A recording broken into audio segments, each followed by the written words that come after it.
I understand that you feel lost, that some days you wake up, you don't want to get out of bed. Some days you don't have the motivation to do the things that you know you want to do, the things that you said you were going to do. I get it. You know, I have days like that. Many of my patients have days like that. But even though you may feel like that at the moment, that's not the way it has to stay. Right? It's not that hard to change it once you identify what's driving it. Now, for many of us, what is often behind it is that we're not truly living our life. We're trying to live somebody else's life. As we end up chasing the wrong things. We end up chasing our dreams only to realize that actually our dreams don't make us happy. Now, I know that sounds a bit cynical, but for many of us, it's absolutely true. Well, I saw this patient a few years ago. From the outside, it looked as though he was crushing it. He had a nice car, he ran his own business, he was making good money. He also felt lazy, unmotivated, indifferent to life. I mean, he thought he had depression. And when I spoke to him, when I got to know him, it was so clear. He didn't need an antidepressant. He needed to spend time with his friends. And that was the prescription I gave him. I said, listen, every week, once a week, see one of your friends in person, and when you're with them, don't look at your phone. 6 weeks later, completely transformed, different energy, big smile, motivation back, energy back, right? Completely different. He didn't need an antidepressant. He needed time with his friends. Now, what about you? How often do you spend time nourishing the important relationships in your life? I mean, who are those people? Partner, children, childhood friends, work colleagues. Like, who it's going to be for you is going to be different for me.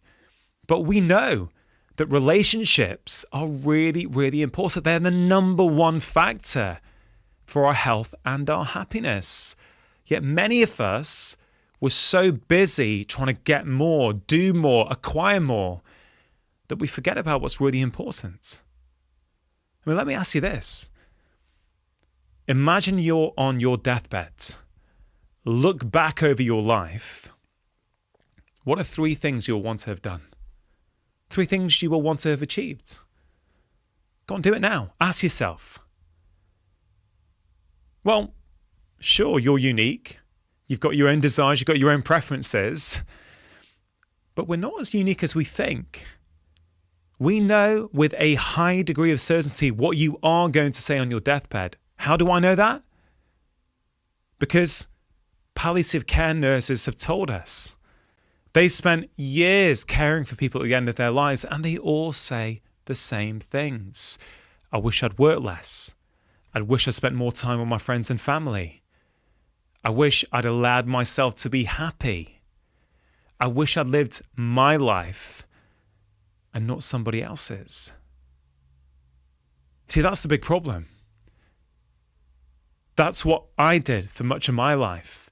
I thought that acquiring more, doing more, getting a promotion, right, was going to make me happy. But I got all those things. And it didn't. So what are you chasing?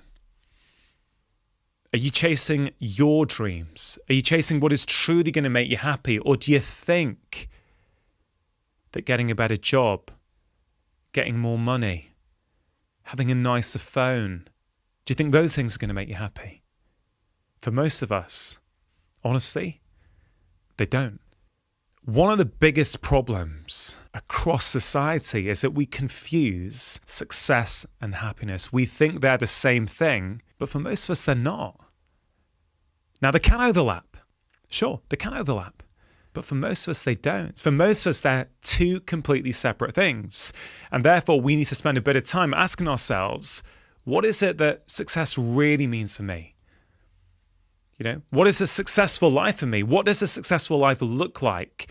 And it's only by spending a bit of time thinking about it, defining it for you, not for your friends, not for your mate at work, not for me. This is for you. Right? Define what it means for you. So try this right now. On one sheet of paper, write down 3 things that you could do this week that truly make you happy. Well, I would say pause the video, do it right now. What are 3 things? And ask yourself, could you do those 3 things every week? Right, the second part of this exercise is called write your own happy ending. Right, I've already said to you, imagine you're on your deathbed. Well, write down now, on your deathbed, looking back at your life, what are those 3 things that you will want to have done?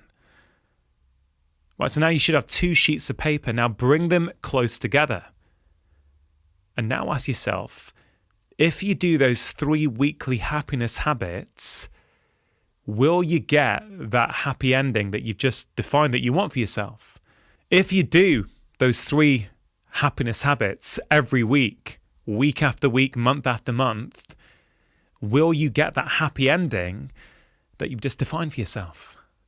You see, this is an exercise that's not about beating yourself up, making yourself feel guilty or ashamed. It's nothing like that. It's about awareness. Right? It's simply about saying, well, if at the end of my life I say I want to have spent time with my friends and family, which is pretty much what we all say and what we're all going to say, and you look at your weekly life and go, I'm so busy with work or commitments or what I have to do that I don't have time to nurture my friends and family, well, that's okay. Right? But at least now you know. Right? Can you make one small shift? Can you go, well, this week, actually, you know what? Yeah, work is busy, but can I carve out half an hour this week to see one of my friends or go round and spend time with your mum? You know, whatever it is for you. So it's a very simple exercise, but it's deceptively simple. And it's one you can do regularly, right? You can keep tweaking this as I do. I know at the end of my life, I'll have wanted to have spent quality time with my friends and family. I'll want to have done something that contributes to the well-being of other people. I'll also want to have had time to engage in things that I'm passionate about. Right, those are my 3 things. So I know each week, if I can go for a long walk with my wife and kids at the weekends, if I can be present for 5 meals to sit with them undistracted, then I know week after week, I'm going to have nourished those important relationships. If I record an episode of my podcast every week, week after week, month after month, I know at the end of my life, I'll have ticked that second box. I will have done something that's contributed to the well-being of other people.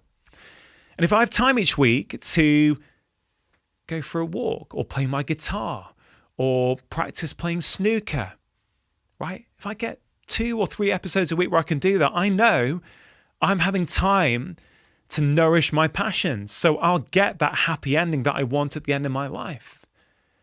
I guess what we're talking about is an intentional life. It's about a life where you have specified what you want out of it, and then you've gone to go and get that.